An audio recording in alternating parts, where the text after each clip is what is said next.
Hi, everyone. So glad that you're all here. My name's Mary Leffler, and I'm an occupational therapist and one of the members of the Assistive Technology Squad. And we have pulled together a little presentation for you. Kind of new to this Zoom method of presenting, so be gentle and be patient with us. But we're glad that we can be exploring it with you at this time.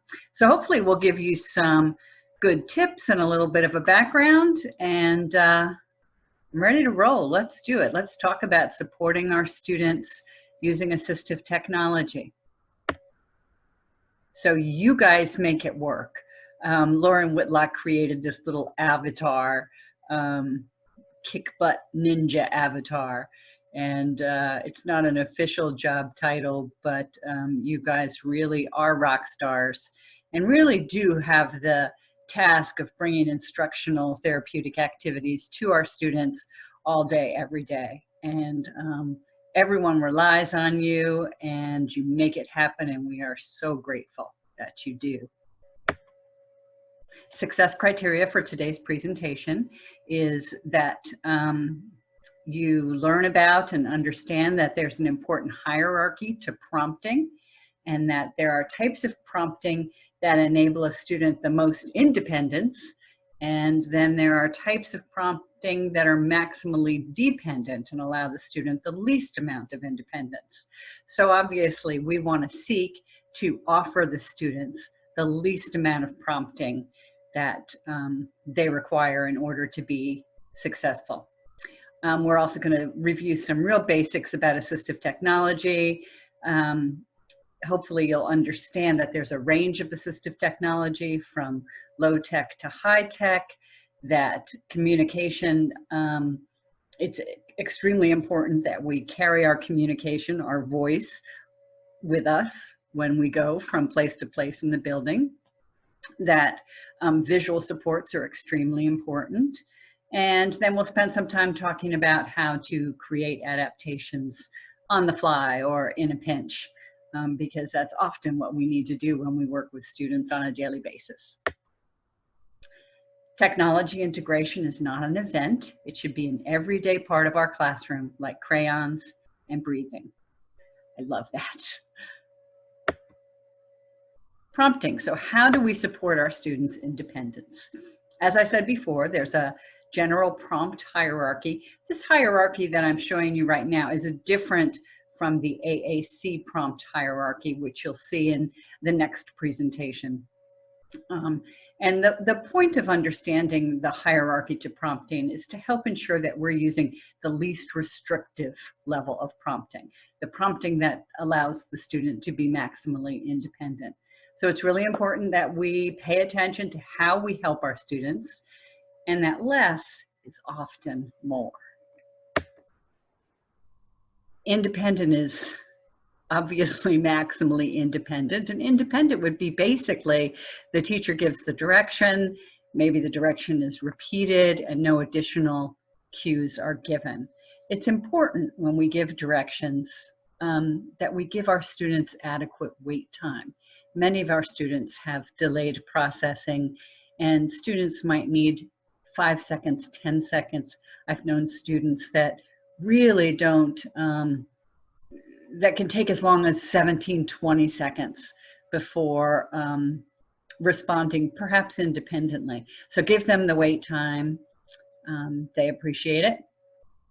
Gestural is the next level of prompt, and that might be a point or a head nod, some sort of visual gesture to indicate what's next or what's coming.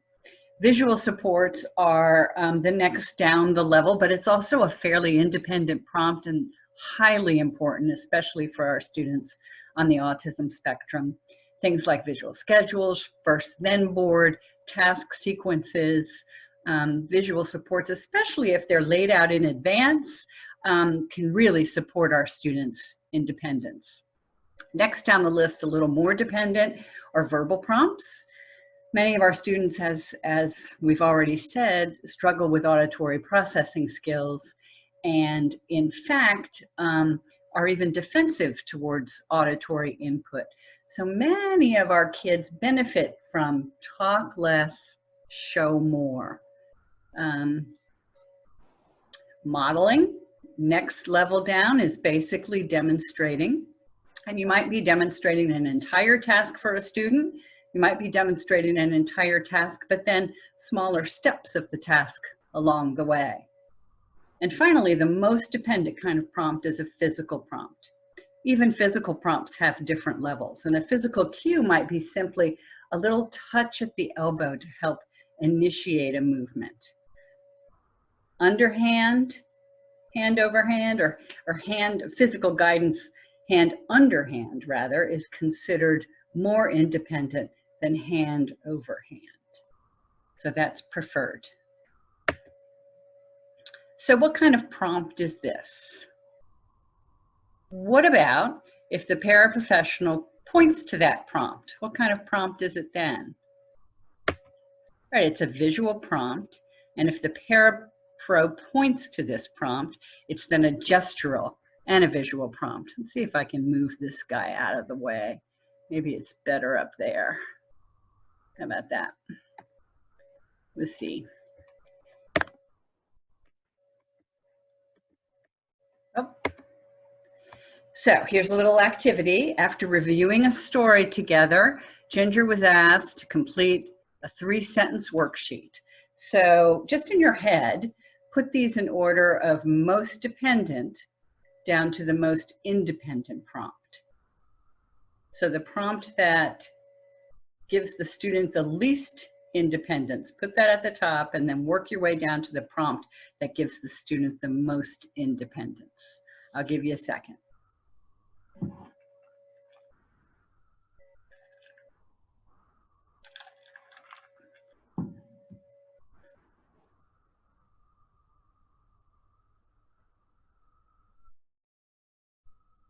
Ready? You can always pause it if you're not ready. So most independent would be written directions that are very clear. Maybe they have pictures even, and the steps are outlined. No other help is needed. Next down the list is paraprofessional shows the student their first then board. First work, then break. Next is, while pointing to the page, the paraprofessional says, Ginger, get back to work. And finally, the most dependent would be, even though that the paraprofessional is not using words, the student is given a light touch at the elbow or a physical assistance to start the movement. And I just realized, my pausing in there, as I realized, I think I asked you to do this in reverse order, but you get the idea. Less is more. Give the student the least amount of prompt that they need to support their success. Prompts are always individualized. All of our students need different prompts. It's a good strategy to try if you know a student has been requiring, for example, a partial physical prompt to get started on tasks.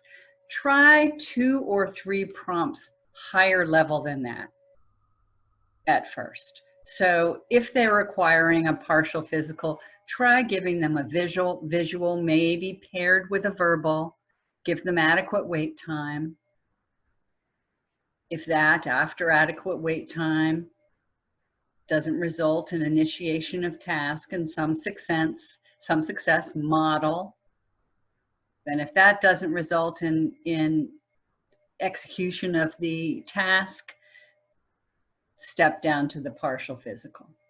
Always allow for the greatest degree of independence. Here's another activity. If you've been modeling or demonstrating a skill, what are 2 other ways that you could use to try and reduce that type of prompt? Just take a second.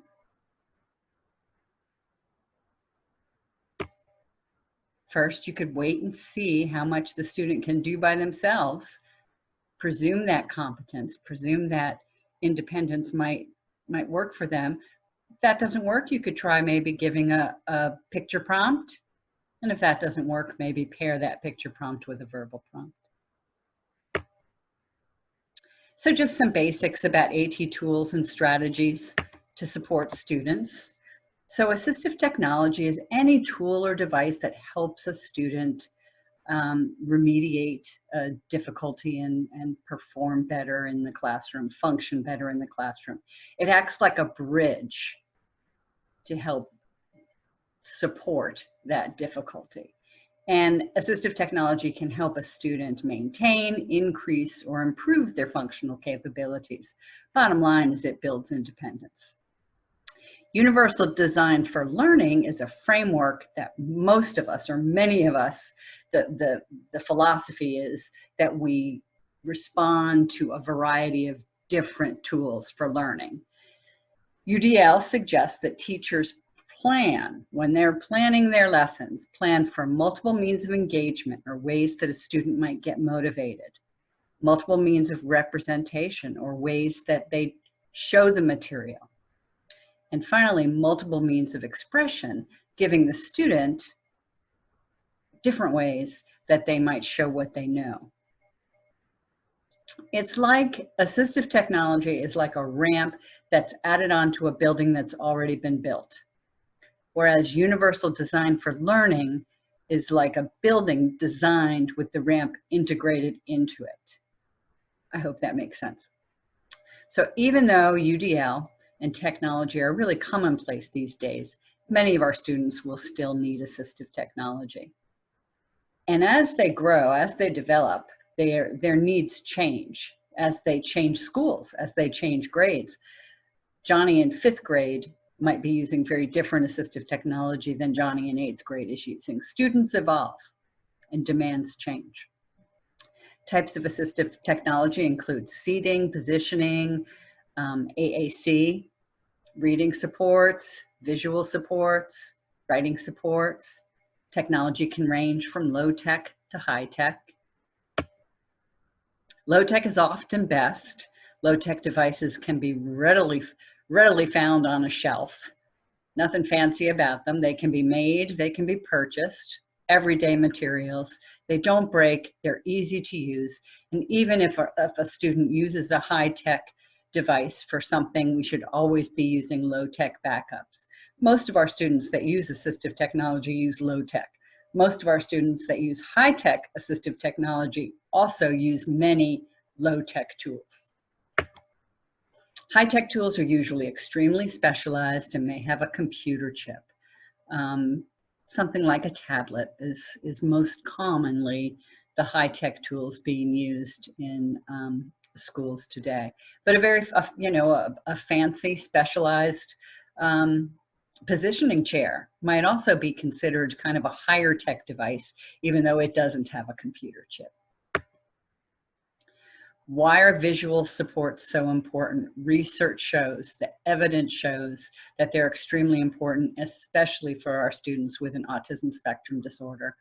As I said before, many of our students struggle to process verbal information, and lots of our students struggle to process information coming in through multiple channels. The brain gets really confused, it gets cluttered, and it really helps to reduce those channels, go with their strengths. Most of our students, visual processing is a strength, auditory processing is a weakness. It often creates anxiety when a student doesn't know what's going to come next. Maybe it's like you without your planner. That's like me without my planner when I don't know what's coming next. When I forget my planner, oh my goodness, how much more chaotic and unsettled the day can be. So use those visual supports. Talk less, reduce the clutter, reduce the number of channels that information is going in at once. It's like if I'm driving in traffic, I'm driving in the city, the kids or the grandkids in my case are in the back, they're screaming. I can't find the location where I'm going. I'm starting to get uncomfortable. I have to turn down the music. I have to fuss at the kids to stop talking. I might even have to roll up the windows. I have to turn down the channels that sensory input is coming in so that I can concentrate and use the visual cues in front of me. You can use visuals for scheduling. You can use visuals for task sequencing, for behavior, for praise, for communication, certainly, for work systems. You can use them all day, every day. Keep your visuals clear and organized. Visuals can be made so that they're super flexible and adapt to a changing schedule. Visuals help us predict what's ahead, feel more in control. As I said, they can increase comfort. Even if you think your student understands what the schedule is, even if you think they understand what the task demand is, we still support them with visuals.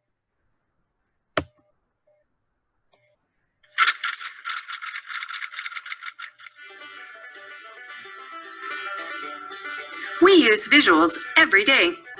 Icons, traffic signs, calendars, clocks, maps, recipes, grocery lists, and more. For students, visuals provide a form of communication that lasts much longer than spoken language.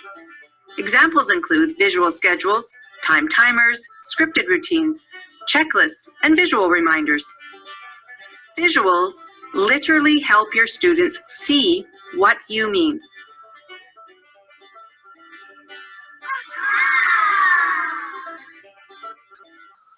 For students who are visual thinkers, have language processing delays, are easily distracted, anxious, or English language learners, visuals provide comfort, predictability, and access to the same information as their peers.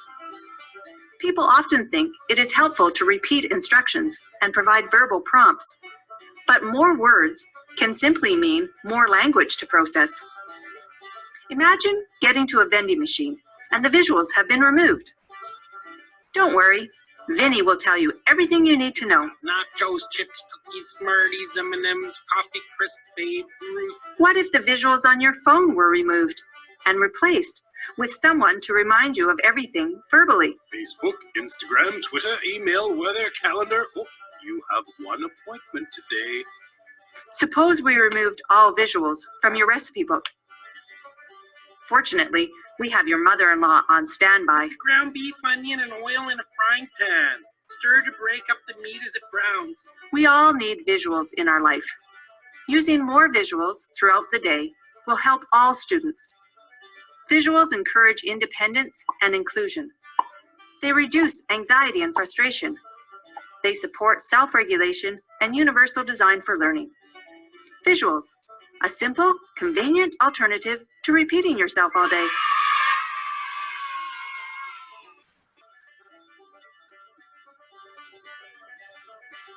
Visuals, I see what you mean. NorthstarPaths.com. So I love that. We all need visuals. Don't take away the students' visuals. Think about you and your planner, or me and my planner, as the case may be. So where is assistive technology listed in the IEP? You will find it in the present level of performance. There you might find details about what and how the student is using it, and it's often also listed in the accommodations. Let's review some other strategies. I think we've already talked about wait time, making sure that you always give students adequate wait time. Following a direction or a prompt is really, really important. Remind yourself, give yourself some cues to take a deep breath, maybe take 3 slow breaths. Watch the clock, 5 or 10 seconds. Count to 5 slowly.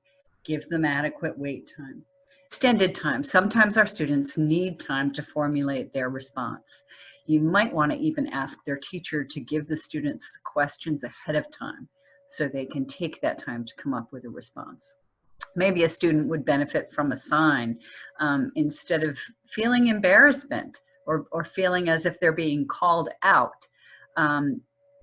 You might work at a hand signal or give them a visual when they need help that they can discreetly show you and let you know that they need some one-on-one assistance.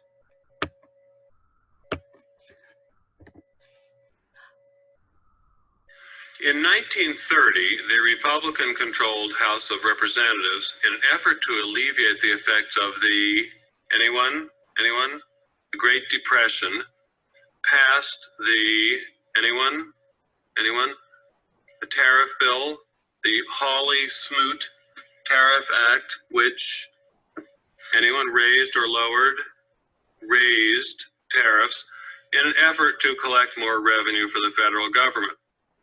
Did it work? Anyone? Anyone know the effects? It did not work, and the United States sank deeper into the Great Depression.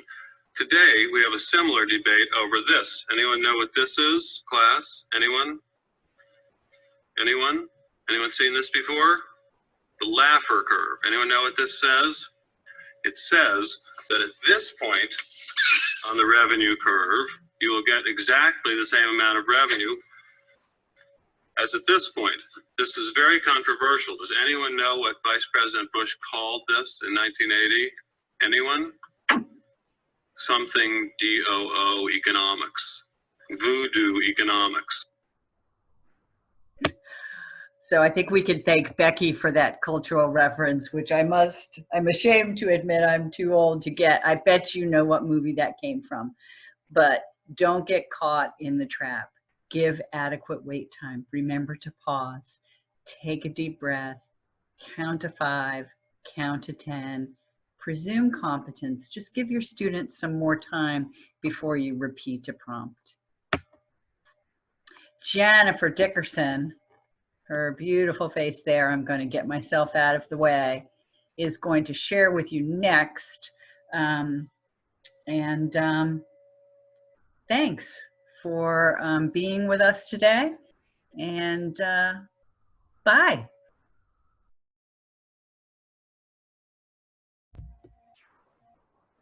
Hey everyone, this is Jennifer Dickerson, and I'm going to go over the second half of this presentation with you.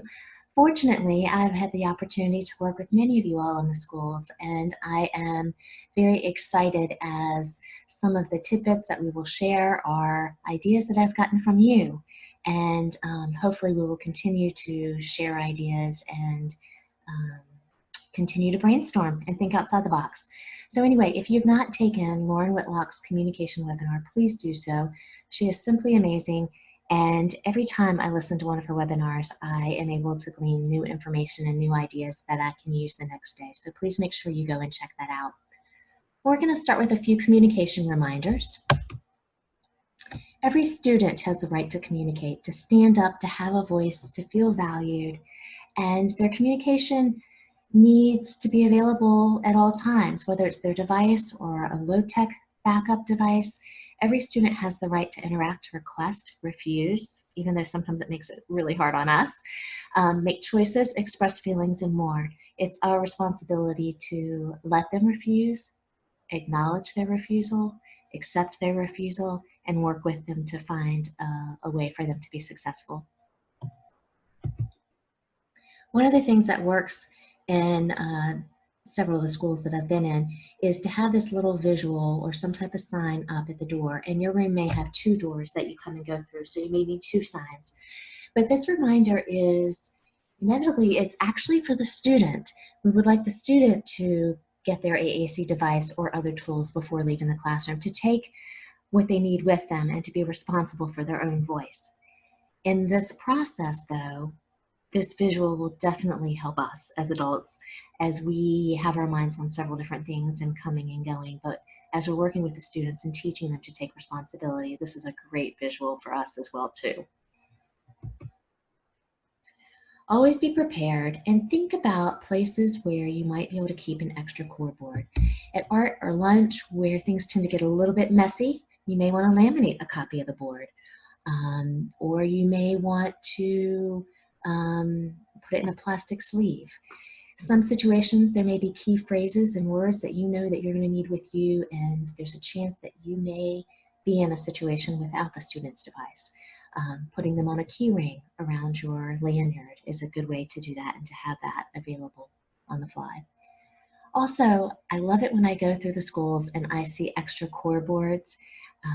They might be in the front office or in the hallway, on the way out to the playground. I love seeing these boards out there because it really does teach everyone about just respecting voices and that we don't all communicate the same way. And then they're also available if we need them. If for some reason the devices are not charged or it is left at home or the core board, you forgot to grab it on the way out. It's nice to have those extra ones around. Also, it's a great idea to keep a copy of the board in the safety bag that travels with the class throughout the day and for emergencies. It's usually when we have to up and go really quickly that we sometimes forget to bring the device with us, or that it may not even be charged. So it is super helpful to have those boards, a copy of the board in the safety bag, so that we know that there will always be one available. So now we get to move on to the fourth unit, which is my favorite, talking about using low-tech tools and strategies to adapt quickly in the general education setting. You know, sometimes we know what activities they're going to do when they get into class, and most of the time we really don't. So how can we do that when we have several different students to work with and we're not really sure what's coming up next? Well, there's some things that we can do anywhere and anytime, and again, encouraging the students to use their voice. Also, praise their accomplishments. I have worked with several students who require a good job verbal prompt after every step of the task that they do. And we really want to back off on those verbal cues just a little bit, build in some competency and other skills, praise the accomplishments, reword it. I love the way that you put all the work in your folders. I love that you did 10 of them before you raised your hand for help. Those types of things. Get specific with your praises and plan your prompts.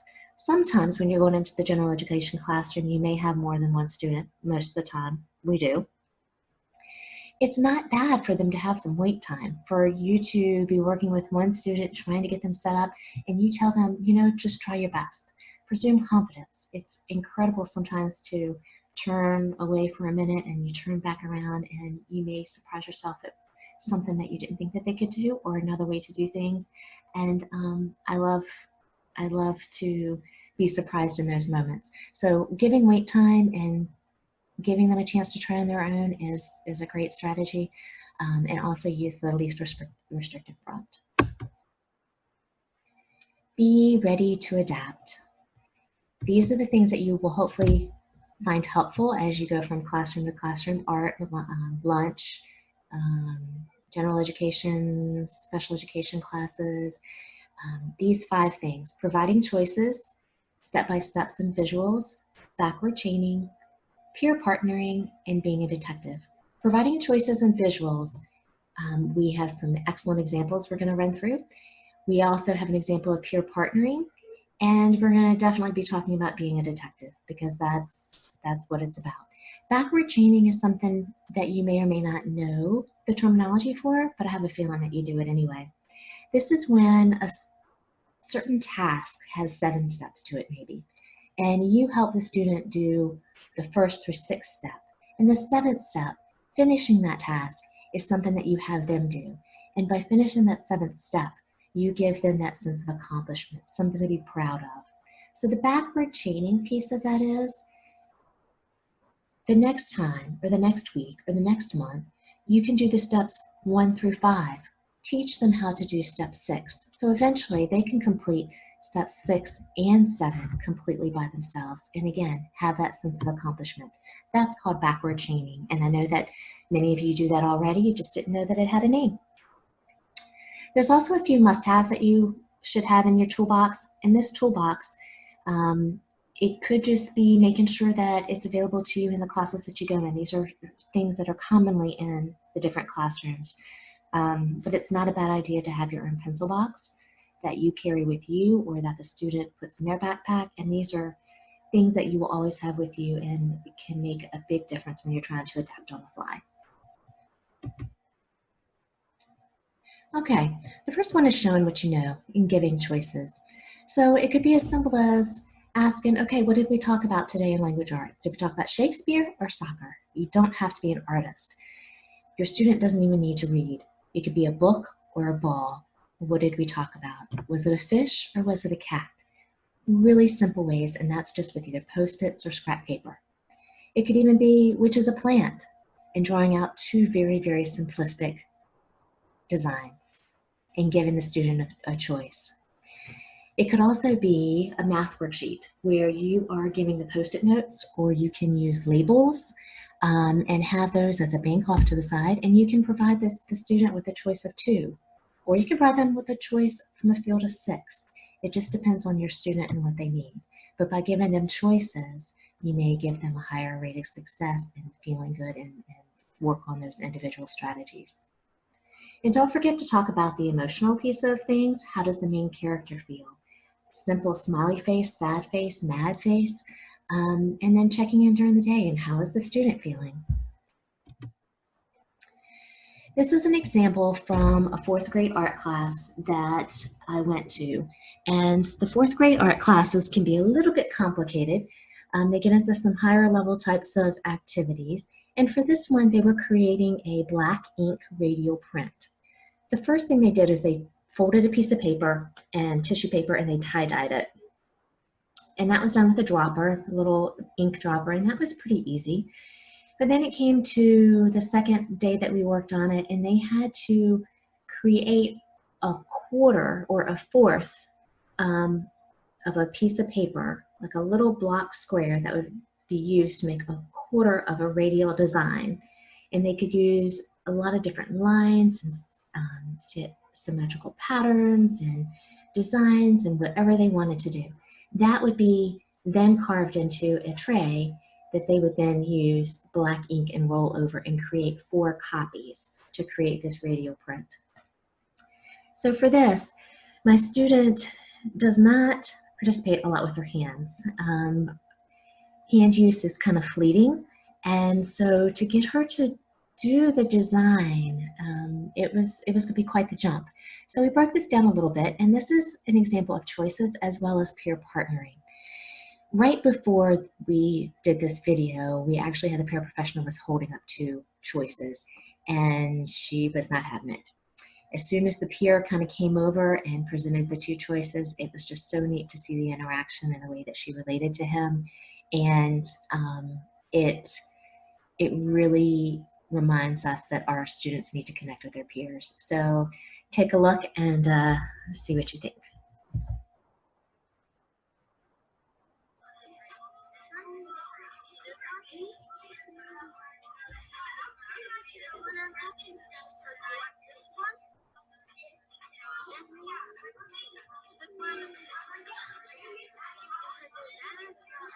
I love the way that he keeps turning them around, thinking that will get her attention, which it does.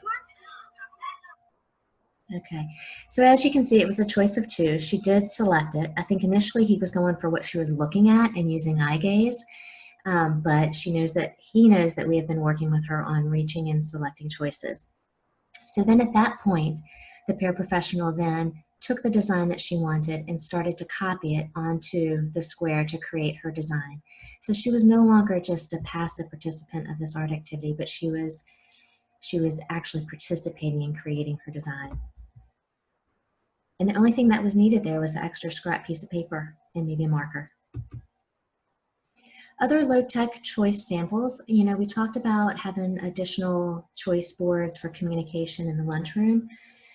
In our preschool classes, this is another one of those situations where a device or a paper would probably get really messed up very quickly.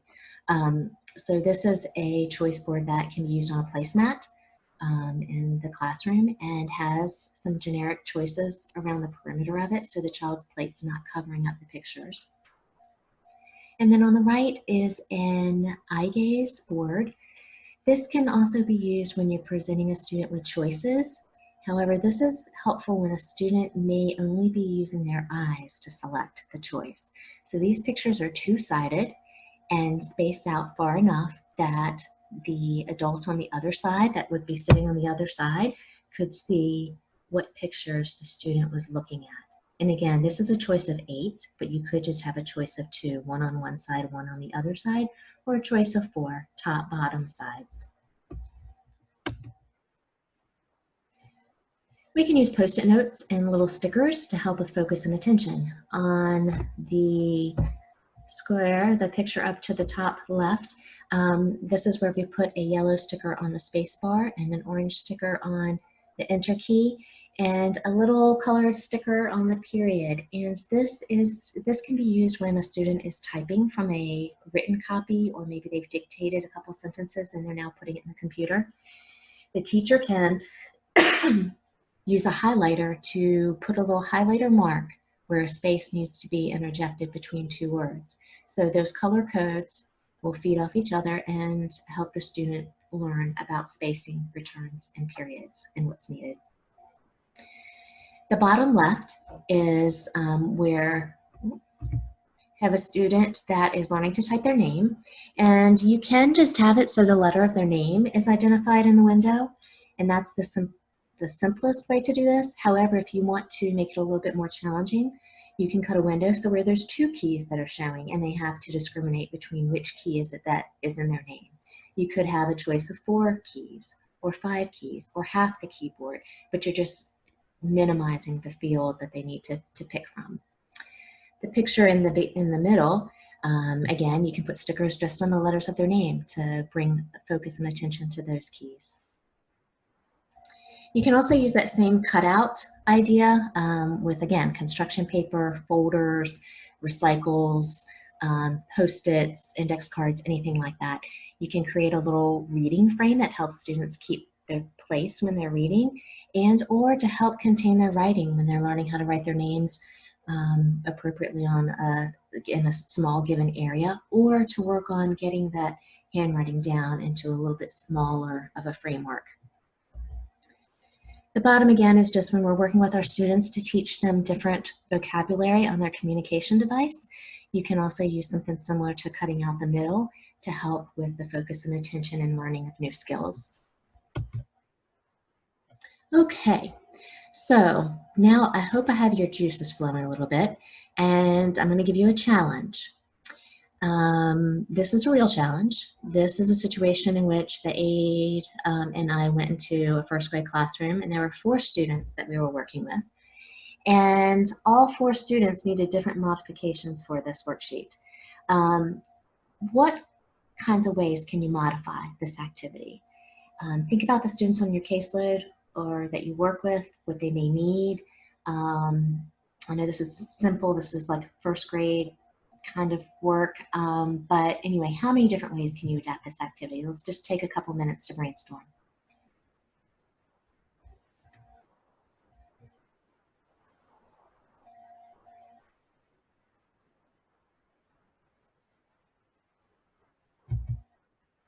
If you need a few more minutes, go ahead and pause the video. Or if you're ready to go over some of the things that I came up with, the possibilities are endless. I would love to know what other ideas you came up with. I put my email address up here, so please send those to me. I'm always looking for examples to share with other folks, teachers, and paraprofessionals. So again, assume competence. We talked about, if you have multiple students, it's okay to read the choices aloud, go over it with the group. Let Susie go ahead and do her best over here while you're trying to get Stacy set up. And just see what happens. Assume competence. Review the material with the student and place the items in the correct columns. Then scramble them back up and see if the student can resort and glue. Another adaptation would be to highlight key words that might help the student clue them in into how to sort into the 2 columns. This picture over to the right is an actual sort that I did with a student, and this was about facts about Arthur Ashe. The student had not been in there for the book on Arthur Ashe, so he really wasn't familiar with the content. He's not a reader, and he is really just working on basic strokes and working on the letters of his name and maybe some other letters and identifying other letters. So what we did with this is, went over it and assumed competence and read the choices and kind of reviewed it and gave him a chance to try to do it on his own. And then thought about it and just thought I would just try something. And again, the key word is try. So I was like, okay, well, if I put a T in this column and an F in this column and put these pieces with T's and these pieces with F's and mix them up, can he sort T's and F's? And he did it. He actually did it. And I was blown away. This was awesome. I was about ready to mark with different colors and have him just sort by colors, but I wanted to see what he could do. I wanted to see if he could differentiate between the T's and the F's, which are actually pretty tough. And again, the only extra material that was needed was maybe a marker or a highlighter. What else did you guys come up with? Please email them to me. I would love to know. And the key word is try.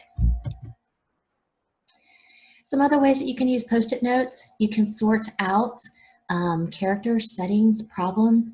If you have multiple Post-its, you can put them in the category, or you can simply ask the student, who was the main character? Was it the girl or the car? And provide a choice of 2. So you can grade this up or grade this down.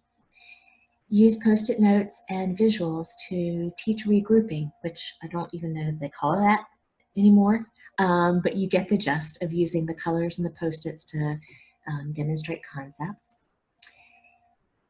The picture on the top right, this is just a visual task analysis, a step-by-step of how to fill in adding bags for the coffee cart. Some of our students may be readers and can do the words, and some of ours may need to use the pictures. If it's something that's going to be repeated over and over again, it's nice to put it in a print format, just so that you can reuse it and not have to do so much on the fly. But again, if you have to do something on the fly, just use basic pictures or words or something that resonates with the student to hopefully help them out with the sequencing. With the who, what, why, when, where Post-its, I used this with my daughter when she had to write a paragraph about something that she had read. She could retell the story with all of its details, but as far as breaking it down into the individual components, this was a real struggle and created a lot of tears. However, on the Post-its, when I would break it down into who, what, where, when, why, it made it a little bit more manageable, and then she could copy from those Post-its over into her paper to create a summary of what she read. The color Post-its can also be a little cue if you have these on your desk when you want to check in with the student. Our goal is to eventually not be on top of the student, but to possibly be, 5, 6, 12 feet away from the student, and for them to ask when they need help. So color coding the sticky pads with sticky notes is kind of a good way for the student to say, I got it, or thumbs up, or a yellow sticky just to say I'm struggling, and that might even cue for he or she to ask a shoulder partner, or the red kind of signifies, hey, I really need help, I'm struggling, and for someone to come over and help. Visual schedules, task sequences, as we've talked about before, the students often like to see when the end of the work is over and how close they are from that. So the hide and reveal strategy is a neat way to do the scheduling. Another one is crumble and toss. You have your tasks laid out on Post-its, and after each one is done, they get to crumble it up with whatever frustration they have and maybe stick it on their desk in trash can. Maybe the walking break to go throw it away is something that they need, and they come back and do the next activity. It could be as simple as a first then. We're going to read first and then you get tablet time, or we are going to work on cutting and then we're going to do Legos. So the then is going to want to be their preferred activity. For one of my students, Legos was not her preferred activity, so we would do Legos and then coloring, because coloring was something that she enjoyed. And then also visuals for token boards, as you can see in the bottom right as well. So in our special education classrooms, we have our classes set up sometimes with a lot of visuals, and sometimes we do need to bring those visuals into the general education classroom, and we can do that fairly easily. We could put the task to complete on the left with the finished tasks go on the right. As we look at that left to right workflow. You'll notice at the top right picture, this is putting together items in baggies, and it looks like it might be shampoo, conditioner, toothbrush, cotton ball, and you'll notice that it's only one cotton ball, and they just simply drew out a little visual to identify what is needed, and this can be done on the fly as well. And then the visuals. and I think this is probably a white container that was made into, or a lid, actually a lid container lid top that had a visual on the top and provides nice cues for the student to be able to spell their name. Build in flexibility. This is something that's really hard for our students. We can have a schedule that's great, set all day long, and then you know something is gonna come up, whether it's a drill or a special activity or a special reader, or maybe we're going outside early this morning because it's supposed to be hot this afternoon. So it's important to kind of have a system and a piece built in so that you can put in that special activity, and so that the student can see, yes, we aren't doing that right now, but we're going to get to it afterward, or after our special activity, then we're going to do X, Y, and Z. So it then becomes that first then. And it also builds in some flexibility if you are working on task boxes, what's available to you, being able to change things up and quickly.